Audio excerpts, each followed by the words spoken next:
Hello and welcome to the Laughing Tree. Today we're going to be continuing in our campaign prep video series, and I'm going to talk about session zero because, believe it or not, I'm actually only a few days out from recording session zero for this new campaign for Blades and Banners. And I want to talk about what I like to use session zero for.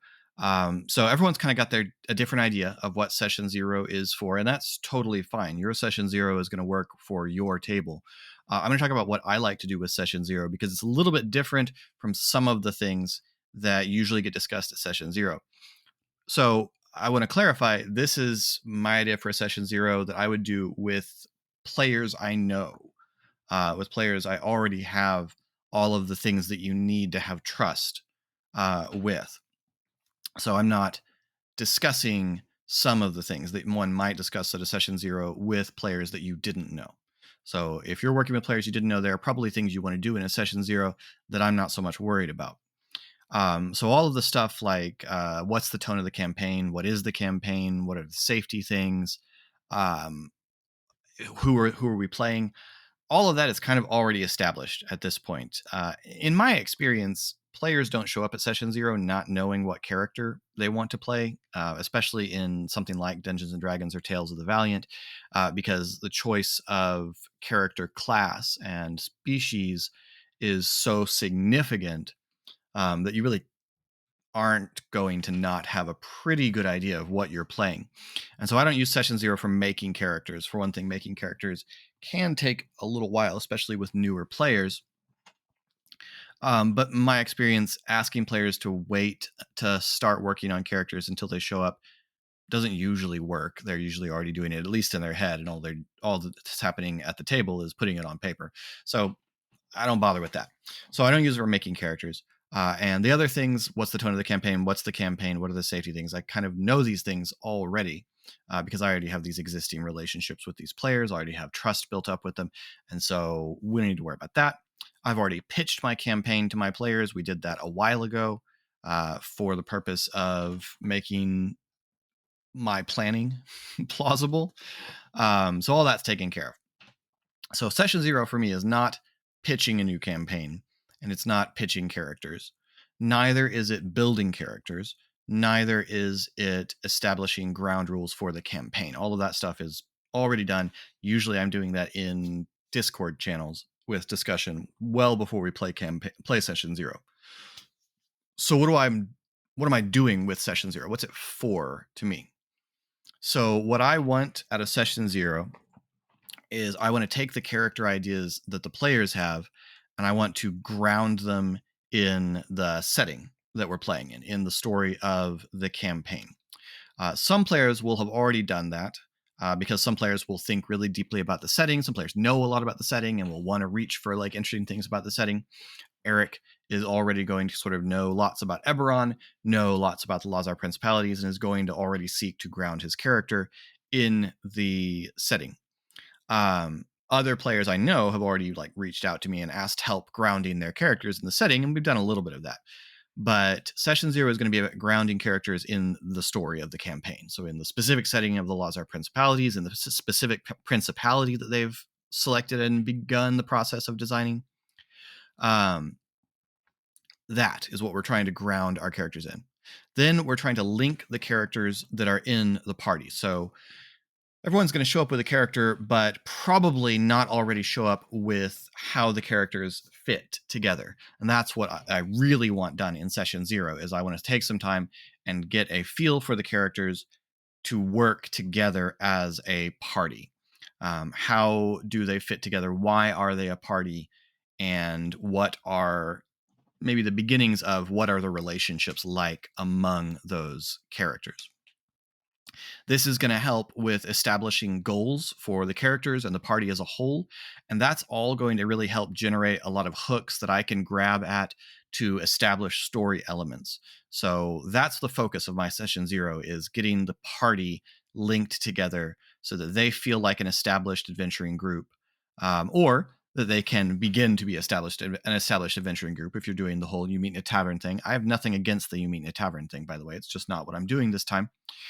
Um, And by doing that, I'm going to get a bunch of hooks that I can use to tie the story back to their characters, just as they're tying the characters to the story.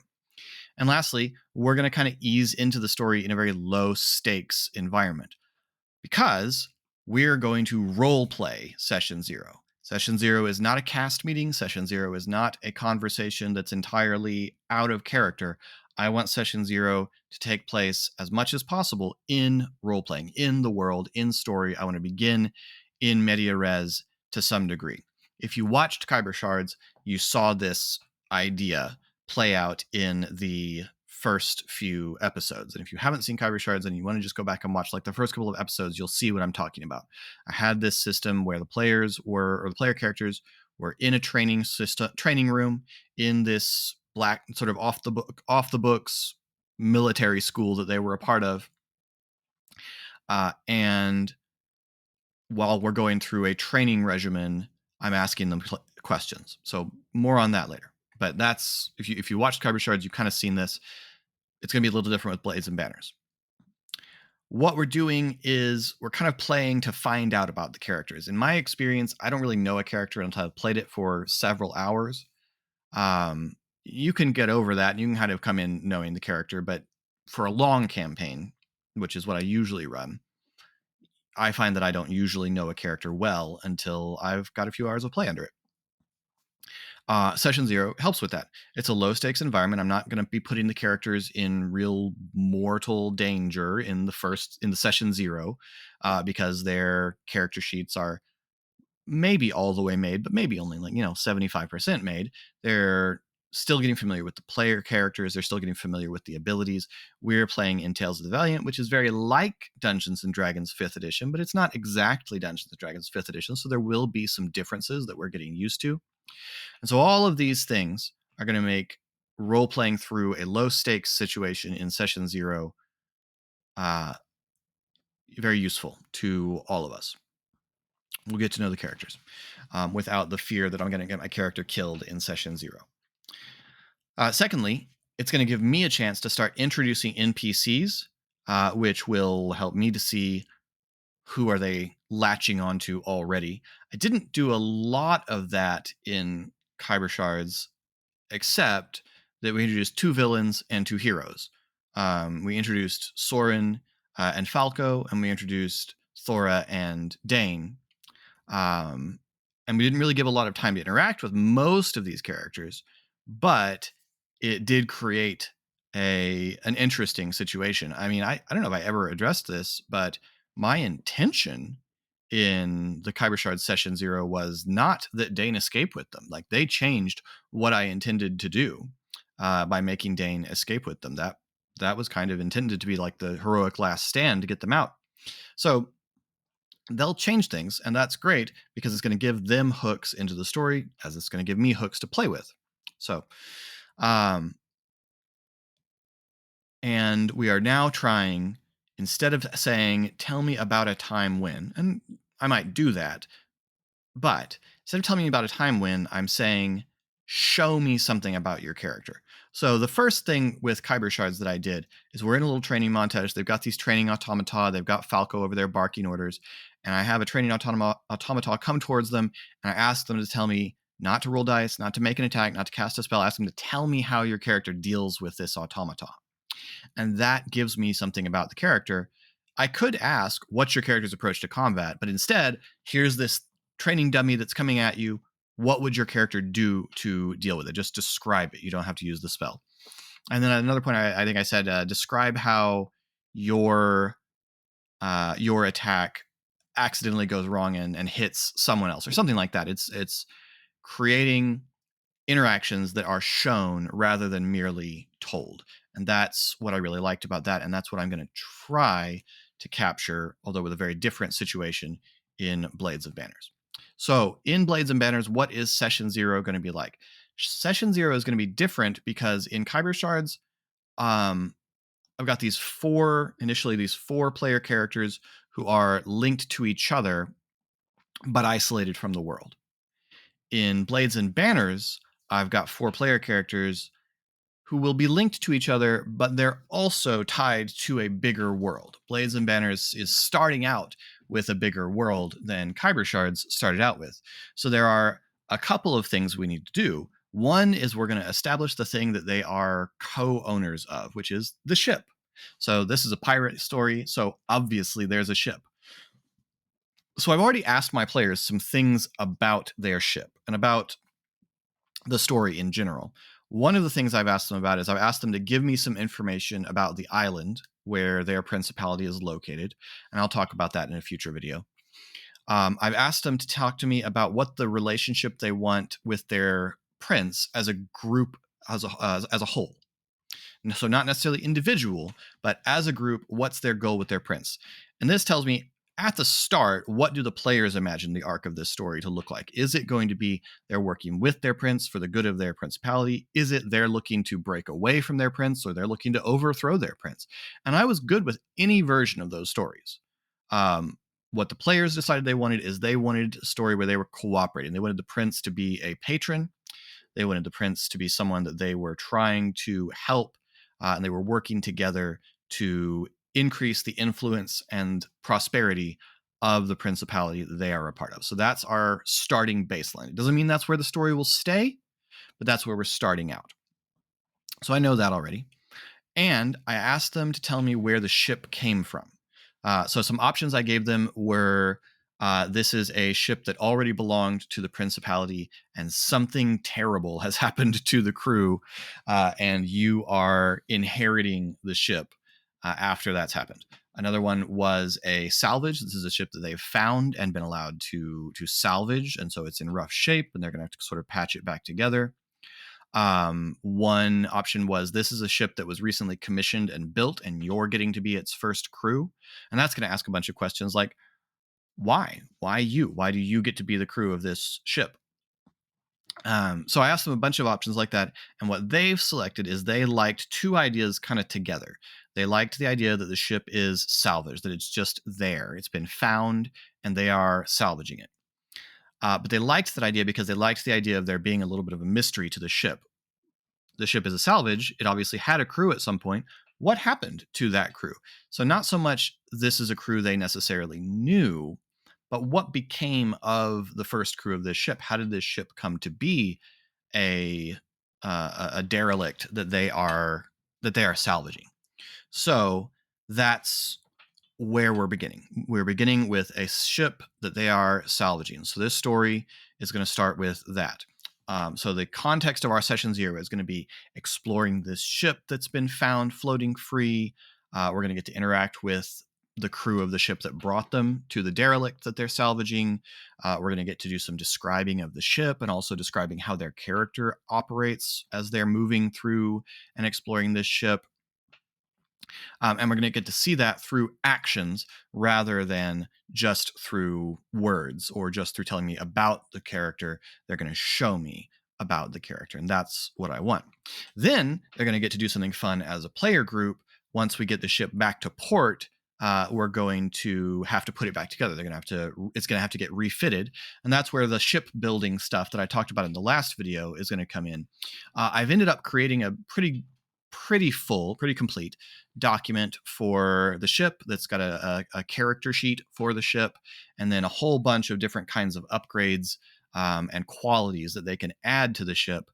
And I'm going to do the Wild Sea style thing where the crew as a whole will have a couple of upgrades they can spend, and then each character will have a couple of upgrades that they can spend. And so that should be fun to let them customize the ship. That'll be something fun to do as a player, and it'll let them have their character put their character's stamp on the ship that they're going to end up as the crew of. This is also going to be an opportunity where we can do this in character, because I can introduce them to whoever the master of the dockyards at their island, at their port city is. So I can introduce a new NPC who will probably be important through the campaign, and they can get some interactions with that NPC and other NPCs who might work at the dockyards, other engineers and things like that. One of our players is going to be playing an artificer type character, and that's going to probably be a place where they can sort of have a bit of spotlight in the moment. So that should be a lot of fun.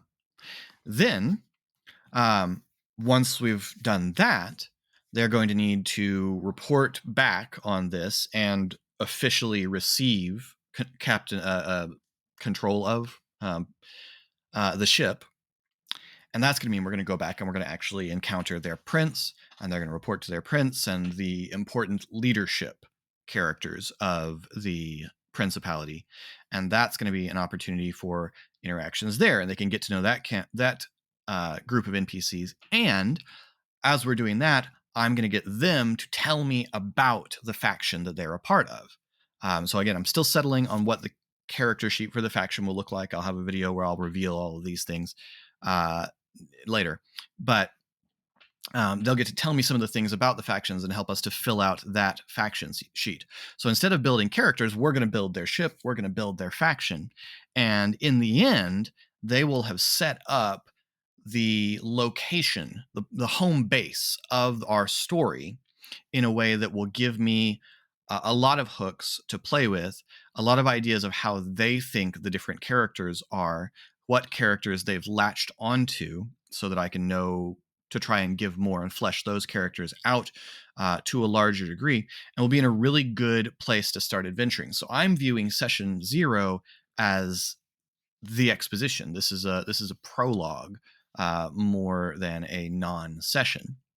So, like I said, that's not what everyone uses session 0 for, and that's fine, but that's how I like to do it. I like it to happen in world rather than just above the table, because I think it helps everyone to ease their way into the story, ease their way into their characters, and begin finding who their character is, how their character reacts to different situations, because that's obviously a really challenging part of getting used to a new campaign. So I would be delighted to hear what you do for session 0 in your campaigns in the comments down below. I'd be delighted to hear any feedback you have on this notion of role playing your way through session 0. I promise, talk more about the mechanics of ships and factions as I settle on them, maybe in our next video. But I want to talk about this one because it's what's been on my mind this week, because I will be recording session 0 this week. So we'll be starting recording later this week, all things going well. D&D scheduling, as you know, is no less chaotic when you're recording it.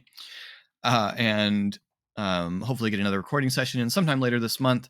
And then we will start dropping episodes for you to enjoy at the beginning of November. And until then, you can get in touch with us down below at our various social media. You can join our Discord, where they on the Geek Pantheon's Discord, where we've got some channels set up for Laughing Tree content. And until next time, thanks for rolling with us.